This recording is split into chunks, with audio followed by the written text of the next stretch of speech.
Good morning, morning, morning.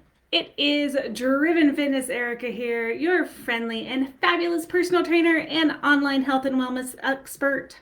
Health and wellness expert. I got a little tongue-tied there this morning. How are you? I have to add hormone balancing expert in there too. But then the title just becomes really long. So I don't know. I'm going to have to make an acronym with all those letters. How's it going? Happy Thursday. Welcome to this week's live session. I am Erica. I own and operate Driven Fitness. We are an online personal training and fitness program company. We do in-studio training here in Northern Nevada, and we do online for our clients across the country.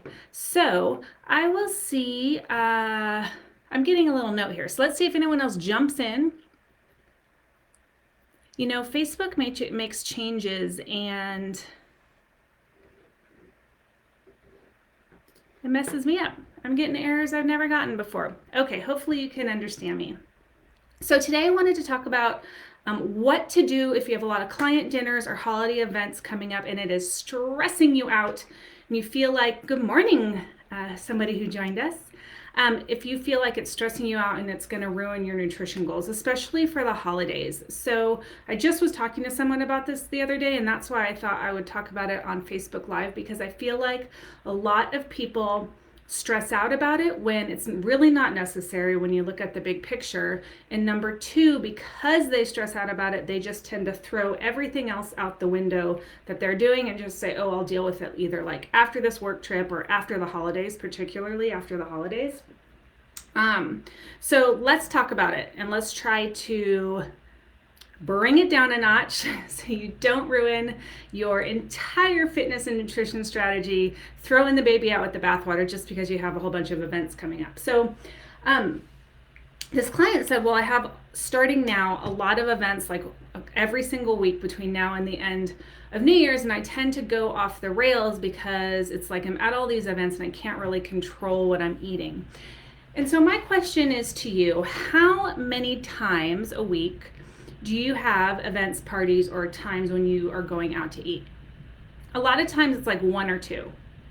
Okay, 1 or 2 meals a week at a party or a special event or a potluck. You have, say, at minimum 21 meals a week that you're eating. If you're only eating 3 meals a day, 7 days a week, 21 meals. So 1 or 2 meals a week is not going to derail your entire fitness and nutrition program, all right?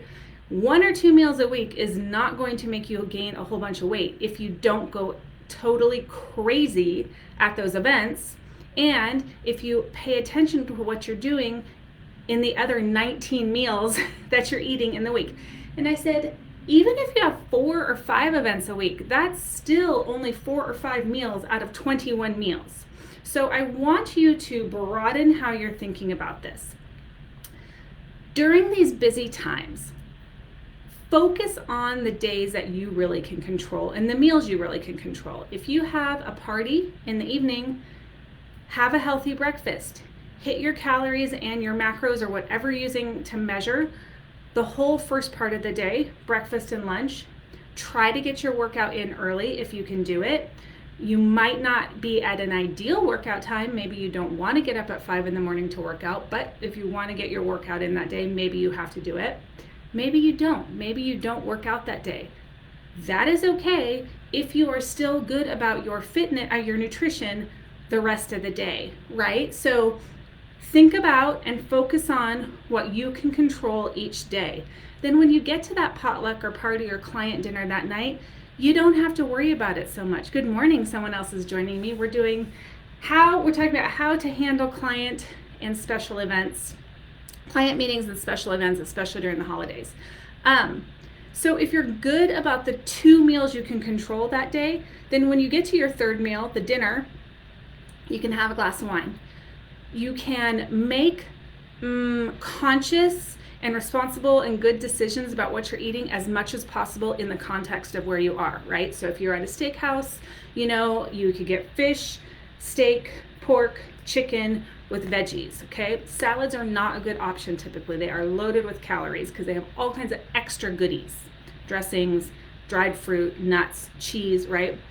Protein, veggies. If you pretty much stick to that, you could even do a potato with it, rice, then you're probably good to go. You can have a glass of wine, you can have an appetizer, and as long as you just don't go completely nuts, then you will still probably be okay for that day. Even if you go over your calories for that particular day, if you have a free day the next day and you do not have an event, then get right back on track, right? So getting right back on track and controlling the controllables is what will get you through this holiday season successfully. I tell my clients, don't worry about losing weight during the holidays. If weight loss is your goal, just during the holidays, your goal should be to just maintain, right? Maintain some kind of fitness routine, maintain some kind of semblance of healthy eating habits, control what you want to can control, enjoy the time with your family and friends, and realize that if you are smart about it and you're still good 80% of the time, then you will get through that holiday season just fine with less stress. You'll feel good about yourself. You'll feel better internally, physically, and you won't probably have gained weight, all right? So take a look at your calendar. Figure out how many events you have in a week and realize it's probably not the majority of meals you're eating a day. Strategize to make smart choices the rest of the time. Perhaps it's bringing your lunch to work. Now, where a lot of other people get hung up is all that stuff around the office. That's a tough one, I'm not gonna lie. Just having candy and cookies and all the stuff people bring in available to you is tough.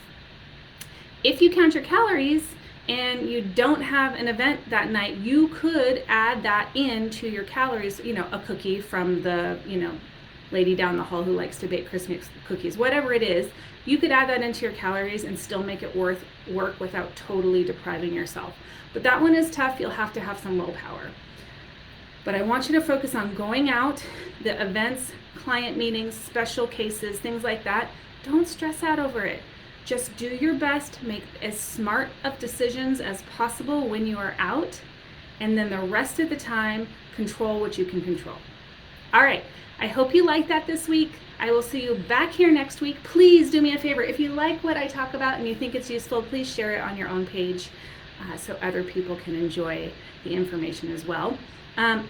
I do have one free challenge. It's coming up over Thanksgiving, the Burn the Bird challenge. I did it last year too. Watch for a link to sign up for that. It's not going to be live workouts this week, but every day you'll get a pre-recorded workout, 15 minutes or less, that you can do. Hey Florence, it just came up to show who you were. Every day you'll get a free 15-minute workout to just keep your body moving over Thanksgiving. I'll be posting that link sometime soon here on this page. So go out, make it a great day, and I will see you guys next week.